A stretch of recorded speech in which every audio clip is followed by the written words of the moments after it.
¿Cómo les va? Les doy la bienvenida a este programa de constelaciones familiares. Me da mucho gusto que nos acompañen hoy, 18 de junio de 2018. El día de hoy hemos preparado un tema muy interesante, un tema que nos llevará más de un programa. Entonces hemos dividido en dos partes, y el siguiente lunes será la continuación. El tema es la culpa. Este es uno de los temas y una de las cosas con las que vivimos constantemente y que vale la pena entender muy bien su dinámica y verlo desde la dinámica sistémica, porque nos dará una luz muy importante acerca de ello. Y quiero comenzar, agradeciéndole su participación, anunciando que esta semana no vamos a tener taller el siguiente domingo, porque tenemos un viajamos a Honduras, y quiero hacer un breve paréntesis sobre este viaje. Hace ya 2 años, con unos colegas hondureños, nos invitaron a participar en un taller, y eso se ha vuelto ya, afortunadamente, un ciclo. Hemos estado regresando, y vamos a estar esta semana del 21 al 27 con los amigos de San Pedro Sula en Honduras. Nuestra agenda, pues afortunadamente, se ha incrementado conforme hemos ido regresando. Tenemos un taller de constelaciones familiares de todo un día. Tenemos 2 talleres temáticos, uno sobre recuperación del niño interior y otro sobre la presencia. Recuerden que todo es desde el enfoque sistémico, entonces son unos abordajes muy interesantes.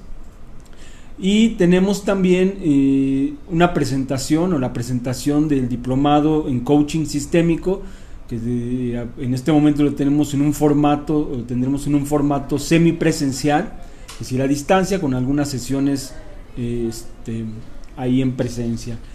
Y cuando empezamos a viajar hacia San Pedro Sula, hubo la inquietud de una de las personas que nos atendió sobre si habría alguna posibilidad de atender o de intervenir en procesos, de formación o de información o de cursos o talleres para un sector de la población que no tiene acceso, un sector de la población marginado, pero que se ha organizado y que tiene el interés de superarse, de conocer más, etcétera. Y fue así como nos acercamos a ciertos grupos con Marcia Córdoba, Elia Montoya, Sandra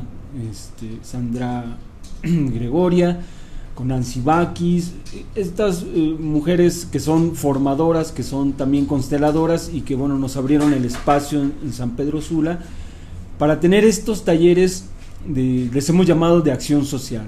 Entonces organizamos ya varios, y en esta ocasión decidimos tener un evento más grande, es decir, agrupar a varios de estos colectivos y hacer un taller grande, es decir, más largo. Entonces tenemos uno que es sobre las fuerzas del amor, es un taller largo, y después otra de las inquietudes que compartían con nosotros y que nosotros entendimos como una necesidad es que estos grupos generalmente funcionan a base de donaciones y de donaciones en tiempo, en especie, y de otros organismos que los apoyan. Entonces, gente que está muy dispuesta a colaborar, pero que a veces pues se va formando en el camino. Y en este sentido hay una perspectiva muy importante que Constelaciones Familiares ha desarrollado a través del pensamiento del Dr. Hellinger, que él llama los órdenes de la ayuda. Los órdenes de la ayuda son precisamente eso, órdenes que nos permitirán brindar una ayuda a los otros. Y son muy importantes porque cuando se siguen, permiten la mayor fuerza de aquel que está al servicio de los otros. Cuando no se siguen, pueden surgir situaciones como transferencias o contratransferencias que, en lugar de apoyar a las personas con las que se está trabajando, puede ser un obstáculo para precisamente hacerles llegar el conocimiento, la ayuda, etcétera. Entonces hemos estructurado este taller llamado Órdenes de la Ayuda para todas estas personas que realizan acción social, San Pedro Sula. Y es un taller largo, es un taller de 4 horas, y en vamos a revisar los órdenes de la ayuda y cómo ponerlos en práctica, sobre todo cómo ponerlos en práctica.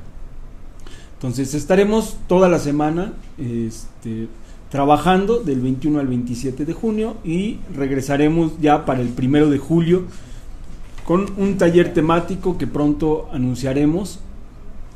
Y lo que quería recordarles es que al siguiente fin de semana, es decir, el 8 de julio, tenemos nuestro taller sobre tomar a los padres. Como ustedes recordarán, en uno de los primeros programas vimos la importancia sobre tomar a los padres, la fuerza que implica y todo lo que ganamos cada vez que nos acercamos a ellos, cada vez que reconciliamos más a nuestros padres en nuestro interior, hay una ganancia que se nota de inmediato y que al final, como una constante, se transforma en un vivir bien, vivir en bienestar. Entonces hemos decidido diseñar este taller. Es un taller largo de 10 de la mañana a 6:30 con su intervalo para comer, pero es un taller largo donde lo que vamos a hacer es explicar estas dinámicas sistémicas sobre la relación con los padres, qué implica tener una buena relación y no tener una buena relación interna con nuestros padres, cómo nos acercamos a nuestros padres, cómo es que podemos separarnos, ¿no?, sin darnos cuenta o movernos de lugar, y cómo en el día a día también podemos ir restableciendo esta relación. A veces las personas, cuando hablamos de tomar a los padres, o una de dos, o dicen que ya han muerto y entonces piensan que la relación se terminó, o no los ven y entonces piensan que ya no se afectará esa relación. Cuando los padres no están, o uno de los dos ya no está, eso no quiere decir que la relación desaparezca. Siempre tenemos una relación interna con nuestros padres. Hasta el último de nuestros días, nuestra relación permanece vigente. Y a veces, aun cuando no estén, puede mejorar o puede empeorar. Asimismo, cuando estamos lejos de nuestros padres, hay una resonancia de nosotros cada vez que nos acercamos a ellos internamente, y ellos lo perciben. Hemos escuchado muchas historias acerca de cómo esto sucede en lo cotidiano, o sucede en lo material, y a veces las personas quedan muy sorprendidas de los cambios o de las actitudes que pueden tener con respecto a sus padres después de haber hecho un trabajo interno de constelaciones o en un taller. Los van a visitar y entonces detectan una actitud distinta, ¿no? A veces un acto más cordial, y entonces hay como una reconciliación muy silenciosa, muy en paz, pero muy, muy potente. Y bueno, este trabajo, como lo hemos mencionado, el de tomar a los padres, es un trabajo de vida. De vida es que yo constantemente pueda estar en contacto con estos principios que me unen a ellos y que poco a poco me acercan a poderles agradecer el que hayan sido como fueron, y que a través de ellos pasó la vida hacia mí. Ese agradecimiento que en algún momento Hellinger dice, después de haber comprendido esto, dice, es que la relación con nuestros padres y el agradecimiento que podemos tenerles por lo que han hecho debe llegar a un punto casi devocional. Es decir, de tanta entrega y de tanta rendición, que yo no tenga ningún obstáculo, ningún pero, nada que reclamar, y lo tome todo por completo. Y la única garantía, lo único que va a suceder en ese momento es que la vida se desborda sobre mí. Entonces, por eso es que nosotros pensamos en esta experiencia como un evento fundamental en la vida de las personas. Los invitamos, 8 de julio 2018, es domingo, vamos a estar trabajando de 10 a 6 de la tarde. Estamos en Nuevo León 217, en la colonia Condesa, es muy cerca del Metrobús Chilpancingo, puede llegar uno a pie, o si tiene auto, en la calle trasera hay suficiente espacio ese día para poderse estacionar. Bueno, dicho esto, quisiera entrar en el tema es la culpa. Y bueno, ¿quién no ha tenido esta sensación? ¿Quién no ha tenido culpa? ¿No? Todos podemos identificarlo, sobre todo por la sensación que genera. Es una sensación desagradable y que nos mueve a hacer algo. Hellinger, en su pensamiento y el desarrollo de las constelaciones, ha avanzado poco a poco. Hay que entender que las constelaciones se sostienen sobre el paradigma fenomenológico, lo cual quiere decir que siempre están en un constante cambio, respondiendo al contexto y respondiendo al momento. Entonces Hellinger va avanzando poco a poco. Incluso él al inicio de su trabajo decía, no quiero escribir nada, porque en cuanto escriba algo todos dirán que eso es las constelaciones y no se me permitirá ningún cambio. Y sin embargo, como todo conocimiento, siempre está avanzando. Entonces, por mucho tiempo se negó a escribir, hasta que alguien empezó a escribir lo que él decía, y finalmente él decide compartir todo su pensamiento. Sin embargo, su postura es de un poco decir, esto que he escrito, pues tal vez sea diferente la próxima vez que me pregunten, ¿no? Y bueno, esto puede causar un poco de desasosiego, sobre todo a quien está muy acostumbrado a tener el conocimiento muy sólido, o creer que el conocimiento tiene que ser muy científico, muy sólido, muy comprobable, y entonces no da oportunidad a esta nueva forma. Entonces él fue avanzando en sus comprensiones. Una de las comprensiones que más tiempo le llevó es lo que él llama la conciencia. ¿Cómo funciona la conciencia, sobre todo la conciencia familiar? Y entonces él decide nombrar a este campo que compartimos en las familias, ¿no?, como la conciencia familiar. Es una fuerza que une, y tiene ciertas dinámicas que nos van a hacer comportarnos de cierta manera cada vez que sentimos su efecto. Y bueno, hay que recordar que cuando hablamos de las familias hablamos de un sistema que funciona como cualquier otro, donde una parte, un integrante, con su actuar modifica a los otros miembros de la familia, y de la misma manera, cuando los otros actúan, hay un efecto sobre mí. Adicional a esto, hay una resonancia que funciona durante toda mi vida, con los que están cerca, con los que no están cerca, con los que viven y con los que ya no viven. Todos los que forman parte de mi árbol genealógico están en resonancia conmigo. Entonces, este efecto, esta cualidad sistémica, hace que nosotros nos demos cuenta de esta pertenencia a través del movimiento de la conciencia familiar. Esta conciencia familiar puede ser pensada como un pegamento que nos mantiene unidos, ¿no?, a todos, a una familia. Y lo podemos ver en términos hellingerianos cuando él habla de la pertenencia. O sea, todos pertenecemos a la familia en la que hemos nacido, y pertenecemos por haber nacido ahí. No pertenecemos porque alguien ha hecho una lista de requisitos y ha dicho quién sí y quién no. El mero hecho de haber nacido en mi familia hace que yo pertenezca, y entonces nadie puede sacarme, pero yo tampoco puedo sacar a nadie de mi familia.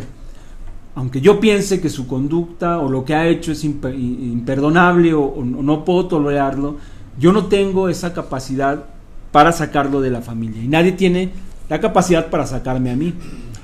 Y recuerden que cuando hablamos de los órdenes del amor, que son la pertenencia, el equilibrio y la jerarquía, de lo que estábamos hablando es dinámicas que se están dando todo el tiempo y que cuando están en orden permiten la armonía, pero cuando se desordenan, es decir, hay un desequilibrio, bueno, hay un evento que va a permitir que se vuelva a tomar el orden. Entonces, en el caso de la pertenencia es muy claro. Cuando se le niega la pertenencia a alguien, al extremo de excluirlo, de que su memoria sea excluida de la historia familiar, esto tiene una repercusión importante y se genera lo que en constelaciones llamamos una intrincación. Esta intrincación lo que va a hacer, el efecto que produce, es que la energía de ese evento, digamos ese destino, queda ahí, y entonces va a bajar a la siguiente generación, o a la segunda generación siguiente, en busca de que alguno de sus integrantes más jóvenes tenga la oportunidad de que a través de lo que enfrenta pueda reconciliar aquello que no fue resuelto. Esta intrincación siempre están ahí presentes, y bueno, en el caso de la pertenencia, esto puede ser tan grave que bueno, yo puedo estar viviendo algo por alguien que fue excluido, que fue relegado del clan, hasta una situación que pudo ser trágica, es decir, una muerte en soledad, una muerte en un encierro, un despojo. Entonces, entender la pertenencia es muy importante porque la sensación de pertenecer es una cuestión muy orgánica. No pensamos mucho en pertenecer, no pertenecer, sino que lo sentimos. Y ese efecto que sentimos es muy difícil resistirse. ¿Por qué? El asunto de la pertenencia a nivel biológico se aloja en la parte del cerebro que es más antigua y que está relacionada precisamente con una pertenencia muy ancestral que en los clanes más antiguos significaba vivir o morir. Cuando va el clan y se va moviendo para buscar alimento, el hecho de que alguien quedara fuera significaba inminente muerte ante un depredador, morir de inanición, etc. Ese registro queda alojado en esta parte del cerebro, la parte límbica, la que tiene, digamos, el menor desarrollo. Y entonces, cada vez que me acerco a una situación donde percibo que podré morir, se activa y la sensación es muy desagradable. Ahora, en tiempos modernos esto se transforma un poco, bueno, se transforma más bien, en que cada vez que yo siento que dejo de pertenecer, desde lo biológico se activa y me genera una sensación muy desagradable, que me conecten con esta sensación de poder morir. Lo que pasa ahora es que mis filtros mentales pues no me dejan llegar directamente a este razonamiento, pero la sensación continúa. Todos hemos experimentado lo desagradable de sentirnos excluidos en un círculo de la familia, en el trabajo, etc. Esa sensación desagradable, en el fondo es, y muy instintivamente es, estar cerca de morir. Es decir, puedo morir al ser excluido. Entonces, las familias, para preservar la pertenencia, tienen esta energía, esta conciencia que nos mantiene unidos. Y entonces, cada vez que yo siento que voy a perder mi pertenencia, tengo esta sensación desagradable, ¿no? Siento que voy a quedar fuera y que puedo morir. Ahora, ¿cómo se construye la conciencia o de qué está hecha esta conciencia? Para las constelaciones, el pensamiento sistémico, esta conciencia está hecha primero de todo lo que se cree, de todos los mandatos, de todas las costumbres, de todo lo que constituye mi clan y que en síntesis representa lo que para mi clan es bueno, ¿no? Y también lo que para mi clan es malo. Es decir, para mi clan en particular puede ser que ganarse la vida de una manera, tener una pareja de cierta forma, usar el dinero así, de otra manera.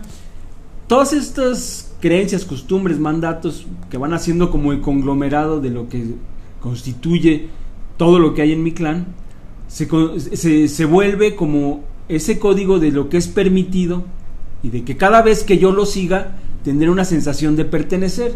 Entonces, si en mi clan lo que se dedican o se han dedicado por generaciones a ser voceros, es decir, vender periódico, ¿no? Y somos la quinta generación, yo me voy a sentir bien siguiendo esta vocación o siguiendo esta actividad, ¿no? Me voy a sentir tranquilo, me voy a sentir que pertenezco y entonces lo voy haciendo de manera automática. Ahora, no importa lo que sea, y tampoco lo cuestiono porque es una cuestión de mucha sensación.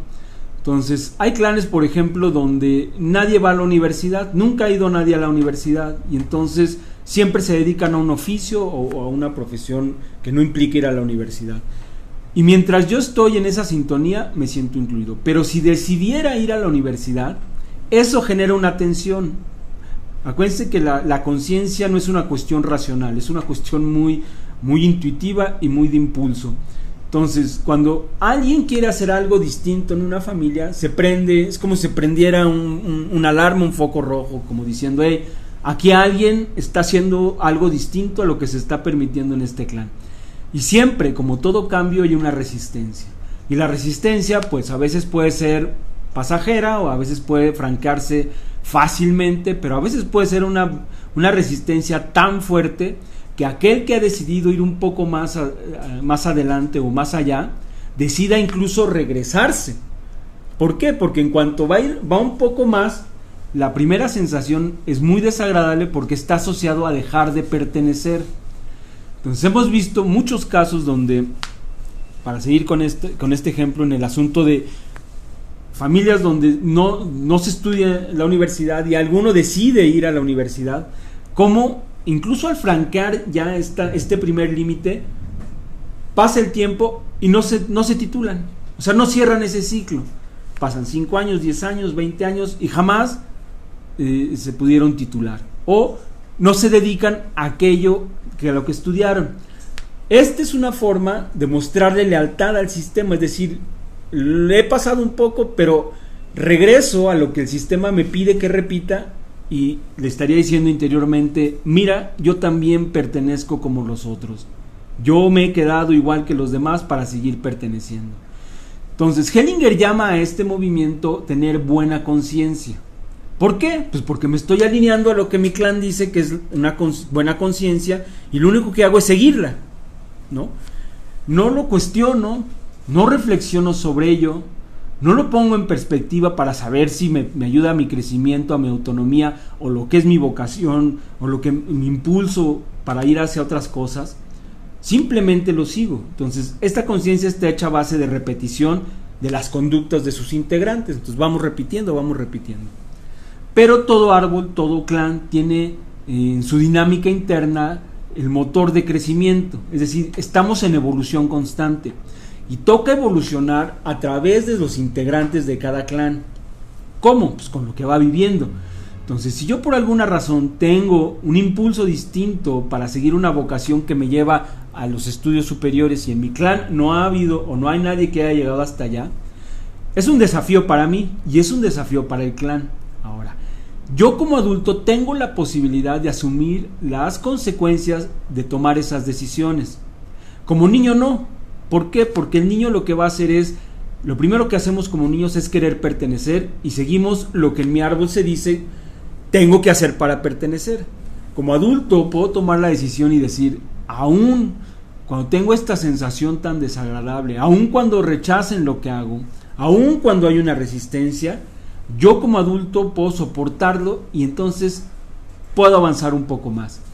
Eventualmente este paso no solo es un paso en mi vida, es un paso para todo mi clan. Entonces, entendiendo esto como la dinámica de la conciencia, Hellinger se da cuenta y ya nombra esto como la buena conciencia. Ahora, hay un elemento aquí muy importante en relación con la conciencia, porque como niños lo que vamos a hacer para construir nuestra moral está en función de lo que en la familia se dice como bueno y como malo. De ahí tomamos los parámetros para ir construyendo lo moral. El niño lo toma a ciegas, no cuestiona, y lo toma en relación con lo que se dice su clan, lo que en su clan se acepta o lo que se dice en su clan que es bueno, y rechaza todo lo que su clan rechaza o lo que su clan cataloga como malo. Lo hace automático y lo hace como un sentido, para tener un sentido de pertenencia profundo, primero con sus padres y después con todo el clan. Entonces, esta buena conciencia, dice Hellinger, pues va a permanecer y nos va a hacer sentir bien, pero no nos permite crecer. Entonces, ¿qué necesitamos? Dice él, mala conciencia. Mala conciencia es poder desafiar al clan y con esta sensación de incomodidad poder seguir caminando.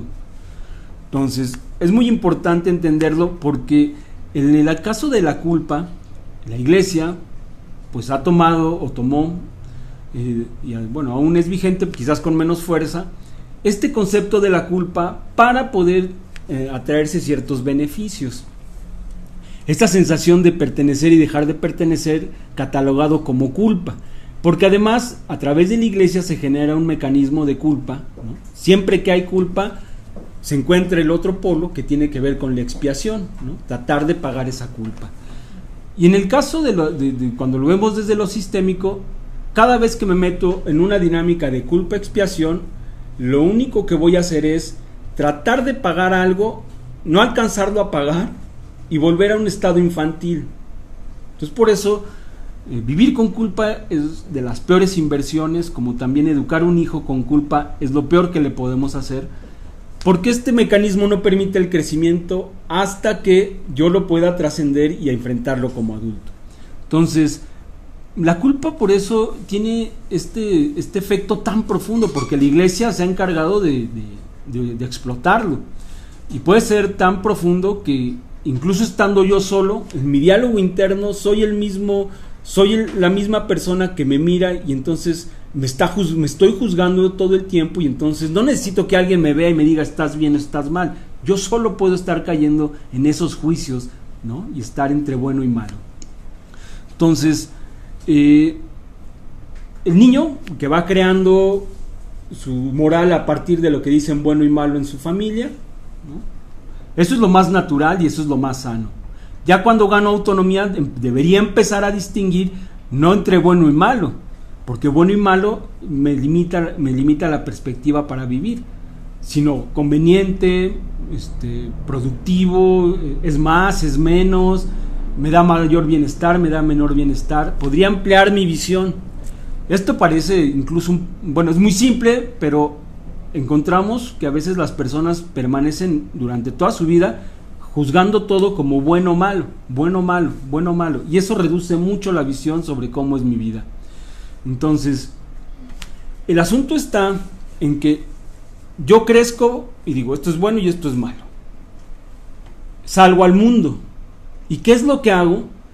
Voy a mis otras relaciones, o voy a mirar el mundo en general, y lo que voy a hacer es que con mi catálogo de puntos de lo que es bueno o es malo, se lo voy presentando a la gente. Entonces, cuando alguien tiene estas características que en mi clan dicen que son aceptables, para mí es bueno y lo incluyo. Cuando no las tiene o tiene las opuestas, lo rechazo y lo excluyo, ¿no? Y voy así por la vida. El asunto es que aun cuando culturalmente compartimos muchas cosas como clanes, hay algunas que son muy particulares de mi clan, y entonces es muy difícil que alguien se ajuste por completo a lo que mi clan dice como correcto, aceptable, bueno, etcétera. Y lo que está produciendo constantemente es que seamos excluidores. Vamos excluyendo. Piensen bien, o piensen por un momento qué rechazan de las otras personas en general, incluso hay que empezar por los más cercanos, porque cuando yo rechazo a alguien, algo de alguien, lo que hago es excluirlo, o sea, lo pongo de un lado. Interiormente hay una dinámica que dice, tú no estás bien porque no te pareces a esto, ¿no? Y solo podrías estar bien si te parecieras cada vez más a mí y mi clan, lo cual es un absurdo.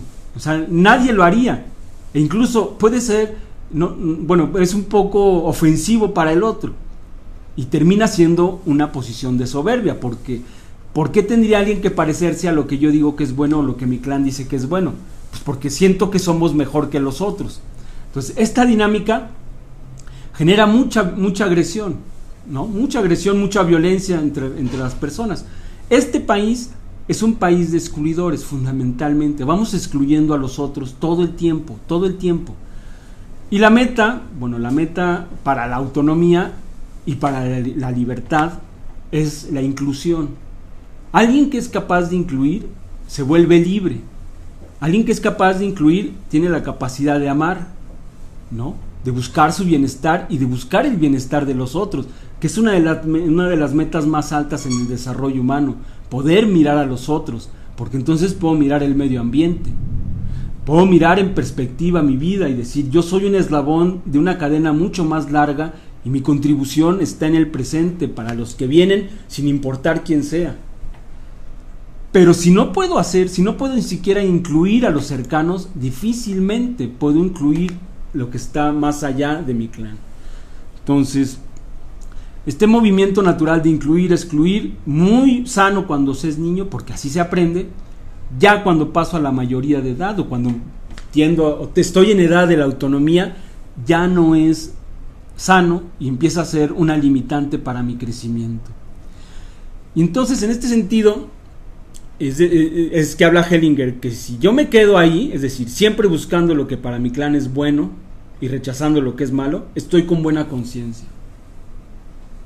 Mi sensación de estar ahí, de que me quieren, de que pertenezco, es así, estable, y entonces no tengo de qué preocuparme, no tengo esta sensación desagradable de la culpa, y puedo permanecer toda mi vida así.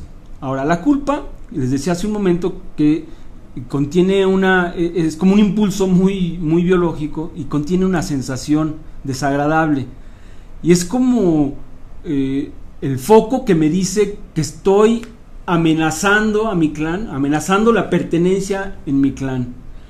Y dice Hellinger, es como el sentido del equilibrio, o sea, en cuanto lo pierdo, de inmediato me doy cuenta que lo voy a perder o que estoy en peligro de caer, y mi cuerpo reacciona. La culpa es igual, o sea, cada vez en cuanto hago algo que desafía a mi clan, siento lo desagradable y tengo la posibilidad de regresar. Y entonces voy por la vida, ¿no?, tratando de pertenecer, ¿no?, de hacer lo que mi clan dice. El mecanismo de la culpa es, y que lo comentaba, es, si tengo culpa, digamos que el ciclo de la culpa que no me permite crecer es, deberá haber una expiación. ¿Qué es la expiación? Pues la expiación no es más que quiero pagar por algo que he hecho, ¿sí? La culpa está basada en hacer daño a alguien o a algunas personas o a todo mi sistema. Eso es lo que está sosteniendo la sensación de culpa. Hay un daño que yo he hecho. En el caso de lo que les hablo ahora, es daño a mi sistema, es decir, estoy dañando a mi sistema porque estoy haciendo algo que lo desafía, algo no permitido. Entonces, fíjense, una postura es hacer daño no es bien visto, ¿no? O sea, nadie que se siente en una mesa y diga, no, pues es que ahora le he hecho daño a mi hijo, y bueno, creo que eso que le hice lo dejó traumado para los siguientes años, pues nadie va a decir, bueno, pues es lo normal, ¿no? Pues ¿de qué te preocupas? Pues si así pasa. No, yo sería juzgado, sería mal visto, etcétera, etcétera. Sin embargo, el daño, hacer daño, es una condición humana inherente a la naturaleza como personas. O sea, el daño está incluido. Y no es el daño lo que tendríamos que ver, sino cómo nos enfrentamos a una situación donde hacemos daño, ¿no?, o donde nos dañan. En este caso, en una situación donde hacemos daño, ¿qué hacemos frente a ello? ¿Me quiero quitar el daño de encima o lo enfrento? Cuando tengo una actitud muy infantil, lo que quiero hacer cuando hago daño es quitármelo de encima. Es decir, es como si en mi imaginario yo deseara con toda mi alma deshacer lo que hice, no haber tomado la decisión que tomé.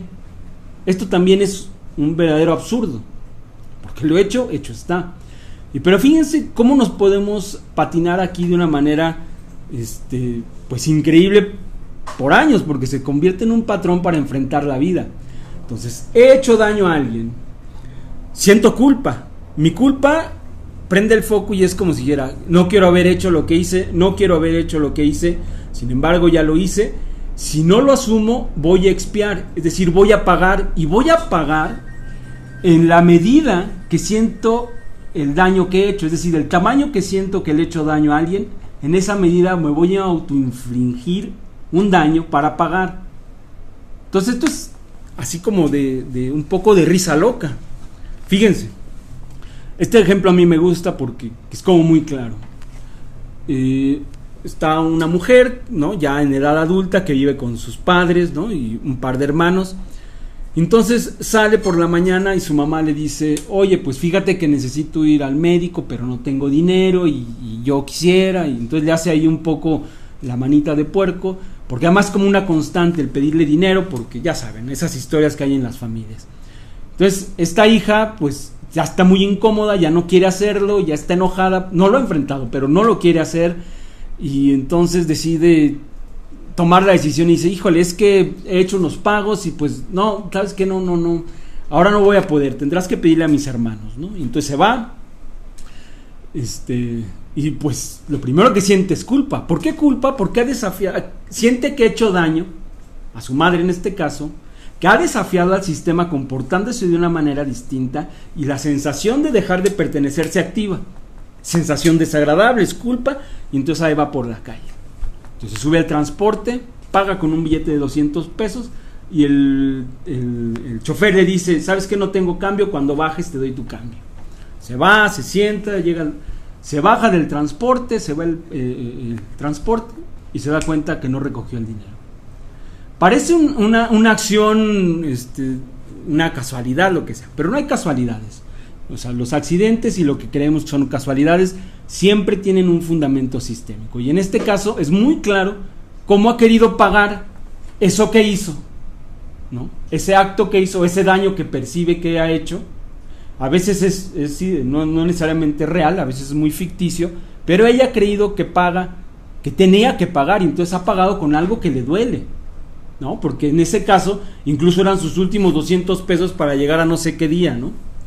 Entonces, fíjense qué nociva puede ser la culpa en este sentido, porque el daño original, o lo que ella pensó como daño original, no alcanza a repararse.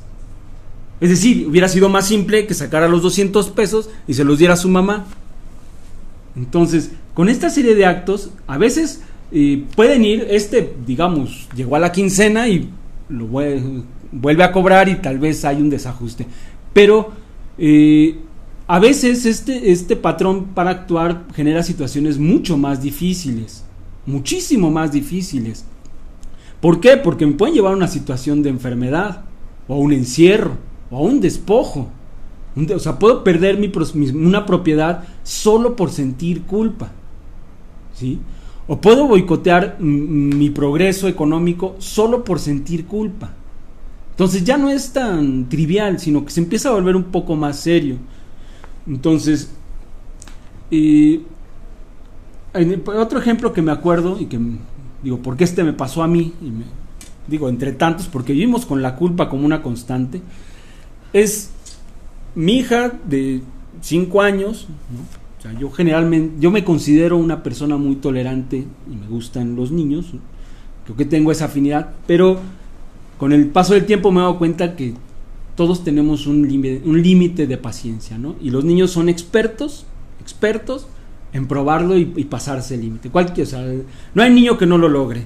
Entonces mi hija ya en una de esas pues hace algo que yo ¿no? Ya saben, uno pierde ahí un poco los estribos y pues la jaloneo, le jalo la oreja y entonces, ¿no? Entonces es esta sensación como le he hecho daño, no quise, y entonces los niños tienen también esta antena así bien muy afinada para identificar cuando un padre cae en culpa, porque además es como si supieran ya, descifraran así nuestro actuar y saben que vamos a tratar de compensar con algo. Y entonces, si esto se repite, pues lo que hacen ellos es pues seguirlo, ¿no? O sea, pues si mi papá se comporta así, pues yo sigo con ello. Y ya sé, ya le puedo pedir, y esto va avanzando. Los niños en principio no tienen la conciencia para tomar la decisión y decir, ay, voy a chantajear a mi papá, me voy a aprovechar. Es decir, lo único que hacen es responder a la dinámica que yo le muestro. Entonces, en este caso, mi sensación de culpa por haberla dañado, por haberle hecho algo que pensé que no debía hacerle, me lleva primero a no querer hacerlo. Es decir, siento culpa y mi sensación es, híjole, no, como si quisiera no haberlo hecho, pero hecho está. Entonces, lo más recomendable para mí, lo que me había funcionado es, pues, en ese momento, tú por allá y yo por acá. Y de regreso hay que asumir lo que uno hace. Es decir, la culpa para cuando alguien puede asumir el daño que ha hecho, no cuando se lo quiero quitar, ni cuando justifico el daño. Es decir, lamento haberte dañado, o sea, lamento haberte jalado, pero mi paciencia llegó al límite, estaba pues estresado, no me gustó lo que has hecho y lo lamento mucho. Pero lo que está debajo de ello es, pero no niego lo que te hice, y tampoco niego que en ese momento lo quise hacer. Y ese acto empieza, bueno, en el caso de los niños les empieza a dar un marco de referencia para empezar a entender que los actos tienen una consecuencia y que lo puedo enfrentar o lo puedo evadir. Cuando puedo enfrentar aquello que hago, crezco, cada vez crezco más. Entonces, nosotros, por ejemplo, cuando damos un taller para padres o en una escuela, siempre les decimos que el peor mecanismo para educar a un hijo tiene que ver con la culpa. O sea, si uno educa a su hijo con culpa, La garantía es que el hijo pierda límites, ¿no? Límites de los otros hacia él y de él hacia lo que está en el exterior. De que busque esa forma para relacionarse con otros. Y entonces, cada vez que hay culpa, hay manipulación. Digo, de pequeño lo va aprendiendo, pero de adulto ya es una forma de actuar deliberada y con una intención. Y la manipulación siempre nos mantiene en un estado infantil. Entonces, regresando un poco al origen de la culpa y de la conciencia y mala conciencia, Hellinger habla, y ya lo había dicho, sobre cómo ir más allá, ¿no?, de este límite. Si por un lado yo sé que pertenezco porque he nacido en esa familia, pues entonces tengo cierta garantía de que aun cuando me rechacen, pues yo voy a seguir perteneciendo. Entonces debiera sentirme un poco más tranquilo, aunque pudiera sentir esta tensión, este rechazo, ¿no?, en mi clan, porque estoy haciendo cosas un poco diferentes.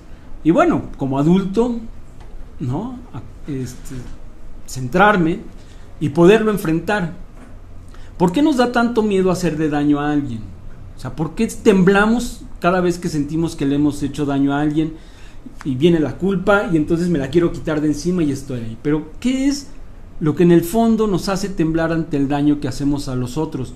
Si el daño es parte de la naturaleza humana, ¿por qué huimos de cuando hemos hecho daño a alguien? Básicamente lo podemos resumir con: cuando yo daño a alguien, esa persona tiene el derecho de dejarme de querer y lo puede ejercer. Y entonces eso a mí me puede dar mucho miedo, sobre todo cuando estoy hablando o cuando estoy cercano a las parejas, a las figuras más importantes, o sea, mis padres. Pero también puede pasar con mis hermanos o con mis iguales, ¿no? Un muchacho en la adolescencia que busca su identidad con sus pares, la pertenencia se desplaza un poco de la pertenencia familiar a la de pertenencia de grupo, y entonces los jóvenes pueden hacer verdaderamente cosas fuera de sí, con tal de sentir la pertenencia. Pero en el fondo está esto. Entonces piensen ustedes en alguien a quien le hayan hecho daño, leve o fuerte, ¿no? Y traten de indagar si existió o si existe esa sensación de que lo que más se teme es dejar de ser querido. Por eso los padres también caen tan fácil en una situación de culpa con sus hijos, porque a veces duele mucho, o la amenaza de que un hijo deje de querer a sus padres puede ser una amenaza muy fuerte. Pero fríamente, todos tenemos derecho de querer y de dejar de querer a los demás. Y yo como adulto también puedo asumir que alguien me deje de querer, aunque me duela, aunque me arrepienta tal vez, pero lo puedo enfrentar. Si no lo pudiera enfrentar, pues entonces sería un niño. Entonces, yo los invito a que reflexionen un poco acerca de esta situación, es decir, ¿cuándo fue la última vez que sintieron culpa? ¿No? ¿Y por qué? Y una vez que lo hayan identificado, ¿a quién sintieron que le hacían daño? A veces es muy fácil porque es directo, pero a veces sentimos que es la culpa y no sabemos por qué. Y generalmente cuando es así, viene de hacerle daño a mi árbol, haciendo algo que no está permitido, que lo desafía, etcétera, etcétera.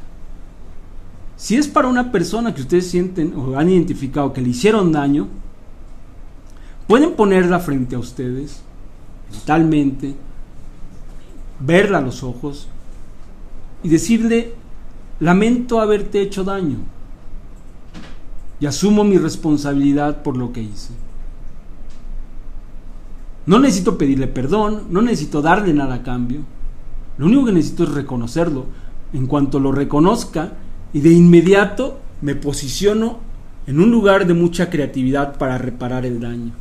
Y esa culpa es un motor para crecer. Entonces, yo los dejo con esta reflexión. La siguiente semana ahondaremos en el asunto de la culpa, la buena y la mala conciencia. Y haremos un par de ejercicios ya sobre este aspecto tan fundamental. Yo les decía al principio que la culpa nos va a acompañar toda la vida, es decir, esta sensación de pertenecer, amenazados con dejar de pertenecer, todo el tiempo está presente, todo el tiempo. ¿Por qué? Porque siempre nos trae una oportunidad para crecer. Si no la tomo, va a aparecer otra y va a aparecer otra. Y si no tomo todas las que la vida me presenta, el sistema, mi familia, sí, mi inteligencia de clan, toma los que siguen. Y toma los que siguen. Porque siempre tiene un movimiento de evolución. Si se le acaban los integrantes, pues entonces ese árbol forma parte de otros árboles y entonces puede extinguirse, pero la vida continúa. ¿Qué me toca a mí? A mí no me toca irles a decir a los demás en mi familia cómo hacer con su culpa o cómo no hacer. A mí me toca identificarla cuando sucede en mí, enfrentarla como adulto, estar dispuesto a reparar el daño y darme cuenta que mi crecimiento me lleva cada vez más a incluir más que a excluir, y que yo pertenezco a mi familia aun cuando haga cosas diferentes a lo que ahí se marca. Y entonces este nuevo amor, porque es un amor de mí hacia ellos, se transforma en un amor de ellos hacia mí, y no necesito repetir lo que ha estado todo el tiempo ahí. Que hay muchas cosas que son valiosas y que me gusta repetir de mi clan, pero hay otras que yo considero que necesito ir un poco más porque mi vocación, porque mi voz interior me está llevando y necesito una lealtad profunda a quien soy. Con esto concluyo, les doy las gracias por habernos acompañado. La siguiente semana, como les recordaba, estaremos en Honduras, sin embargo haremos una transmisión del programa como siempre se hace. Les agradezco mucho, que tengan ustedes muy buen lunes y muy buena semana.